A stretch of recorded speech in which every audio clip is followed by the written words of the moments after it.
समग्र विश्वामधल्या प्रत्येक गोष्टीचा जेव्हा आपण अशा रीतीने विचार करायला लागतो तेव्हा आपल्याला आपल्या बुद्धीचं तोकडेपण जाणवतं आणि आपल्याला या सृष्टीच्या पाठीमागची ही जी बुद्धी आहे अतिमानस म्हणून त्याची महानता त्याची थोरवी जाणवायला लागते आणि आपण हळूहळू चेतनेच्या दृष्टीने अधिकाधिक विकसित व्हायला लागतो. कॉन्स्टंट एक्सपान्शन आपलं व्हायला लागतं, चेतना विस्तारित व्हायला लागते. तिचं ज्ञान विस्तृत आहे, तिची आत्मशक्ती जबरदस्त आहे, तिचा अस्तित्वाचा आनंद आणि क्रियाशीलतेचा व क्रियांचा आनंद मानसिक बुद्धीहून थोर आहे. आपल्याला एखादी सुंदर कलाकृती आपण जेव्हा तयार करतो कोणत्याही प्रकारची असेल आनंद होतो की नाही त्या निर्मितीचा. मग आता कल्पना करा,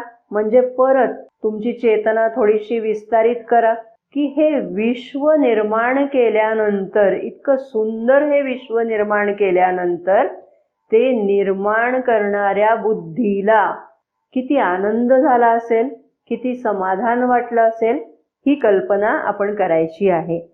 ही स्वतः अनंत असणारी बुद्धी म्हणजे ज्याला त्यांनी बोधदेवता म्हटलंय, ती स्वतंत्रपणे आत्मनिर्मिती करते.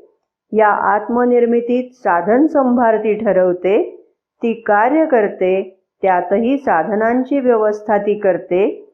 या बोधदेवतेला दिव्य अतिमानस किंवा विज्ञान हे नाव आम्ही देतो, असं श्री अरविंद इथे म्हणतात.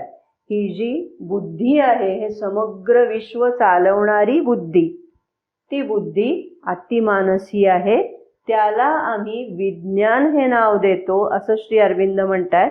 हे नाव वेदोपनिषदामध्ये आलेलं आहे आणि त्याचं दुसरं नाव एक प्रकारे महस हेही आहे. त्यालाच सत्य चेतना म्हणजे ट्रूथ कॉन्शियसनेस असंही म्हटलं जातं.